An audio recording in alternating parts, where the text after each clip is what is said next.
ನಮಸ್ಕಾರ ಸ್ನೇಹಿತರೆ. ಮಹಾಶಿವರಾತ್ರಿ ದಿನ ನಾವು ಉಪವಾಸ ಇರುತ್ತೇವೆ, ಜಾಗರಣೆ ಮಾಡುತ್ತೇವೆ, ಓಂ ನಮಃ ಶಿವಾಯ ಎಂದು ಜಪ ಮಾಡುತ್ತೇವೆ. ಆದರೆ ನಿಮಗೆ ಗೊತ್ತಾ, ಮಹಾಶಿವರಾತ್ರಿ ಯಾಕೆ ಆಚರಿಸುತ್ತಾರೆ? ಇದರ ಹಿಂದೆ ಇರುವ ನಿಜವಾದ ಪೌರಾಣಿಕ ಕಥೆಯೇನು?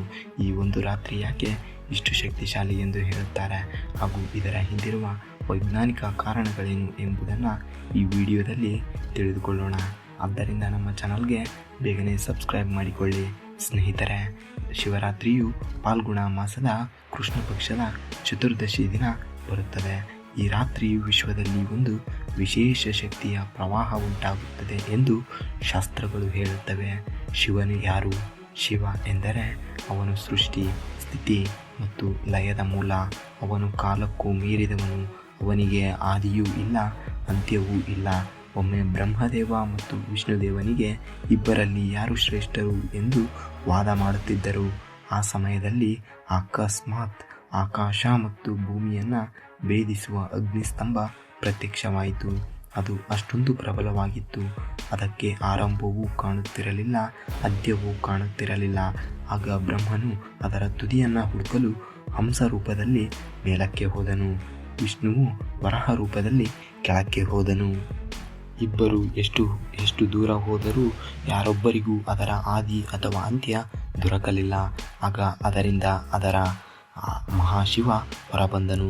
ಆಗ ಅವರು ತಮ್ಮ ಅಹಂಕಾರವನ್ನು ತ್ಯಜಿಸಿದರು ಹಾಗೂ ಪರ್ವತರಾಜನ ಮಗಳಾದ ಪಾರ್ವತಿ ದೇವಿಯು ಶಿವನನ್ನು ಪತಿಯಾಗಿ ಪಡೆಯಲು ಕಠಿಣ ತಪಸ್ಸನ್ನು ಮಾಡಿದಳು. ಬಿಸಿಲು, ಮಳೆ, ಗಾಳಿ ಯಾವುದಕ್ಕೂ ಹೆದರದೆ ತಪಸ್ಸನ್ನು ಮಾಡಿದ್ದರಿಂದ ಅವಳ ಭಕ್ತಿಗೆ ಮೆಚ್ಚಿದ ಶಿವನ ಹೃದಯ ಕರಗಿತು.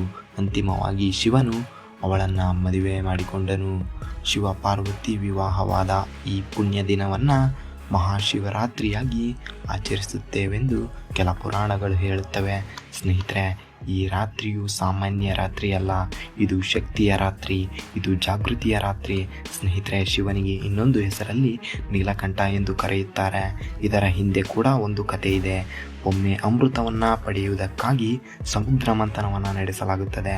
ಸಮುದ್ರ ಮಂಥನವನ್ನು ಕ್ಷೀರಸಾಗರದಲ್ಲಿ ನಡೆಸಲಾಗಿದೆ ಹಾಗೂ ಈ ಮಹಾಕಾರ್ಯಕ್ಕೆ ಶೇಷನಾಗ ಹಗ್ಗವಾದ ಮಂದಾರ ಪರ್ವತವನ್ನು ಕಡುಗೋಲಿನಂತಾಯಿತು ಹಾಗೂ ಸಾಕ್ಷಾತ್ ಭಗವಾನ್ ಶ್ರೀ ವಿಷ್ಣುದೇವರು ಕೂರ್ಮಾವತಾರವನ್ನು ಎತ್ತಿ ಪರ್ವತವನ್ನು ತನ್ನ ಬೆನ್ನ ಮೇಲೆ ಇಟ್ಟುಕೊಂಡನು. ಹೀಗೆ ಸಮುದ್ರ ಮಂಥನ ಕಾರ್ಯ ಪ್ರಾರಂಭವಾಯಿತು.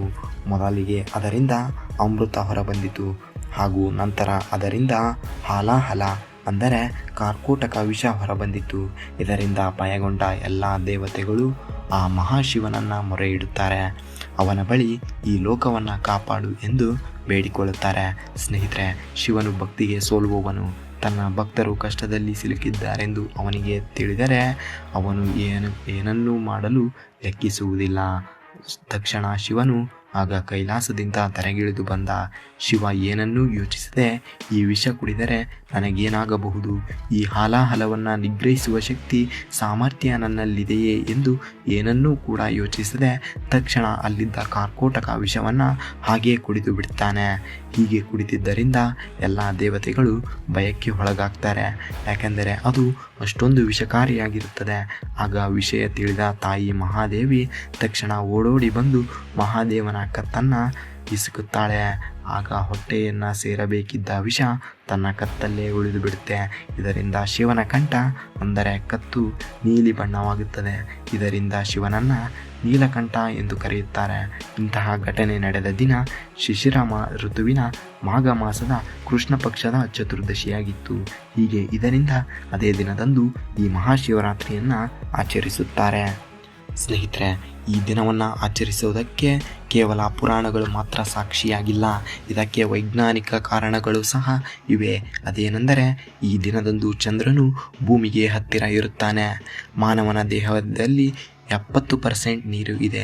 ಚಂದ್ರನ ಆಕರ್ಷಣಾ ಶಕ್ತಿ ಮನುಷ್ಯರ ಮನಸ್ಸಿನ ಮೇಲೆ ಪರಿಣಾಮ ಬೀರುತ್ತದೆ. ಆದ್ದರಿಂದ ಈ ರಾತ್ರಿ ಧ್ಯಾನ ಮಾಡಿದರೆ ಮನಸ್ಸು ಚಂಚಲವಾಗದೆ ಶಾಂತವಾಗಿರುತ್ತದೆ. ಸ್ನೇಹಿತರೆ, ನಿಮಗೆ ಶಿವನ ಸಂಕೇತಗಳ ಬಗ್ಗೆ ತಿಳಿದಿದೆಯಾ? ಶಿವನ 3ನೇ ಕಣ್ಣು ಜ್ಞಾನದ ಸಂಕೇತವಾಗಿದೆ ಹಾಗೂ ಅಲ್ಲಿರುವ ಗಂಗೆ ಶುದ್ಧತೆಯ ಸಂಕೇತ. ಮತ್ತು ಚಂದ್ರ ಸಮತೋಲನದ್ದು ಹಾಗೂ ಕುತ್ತಿಗೆಯಲ್ಲಿರುವ ನಾಗ ಭಯದ ಮೇಲೆ ಜಯ ಸಾಧಿಸುವುದಾಗಿದೆ.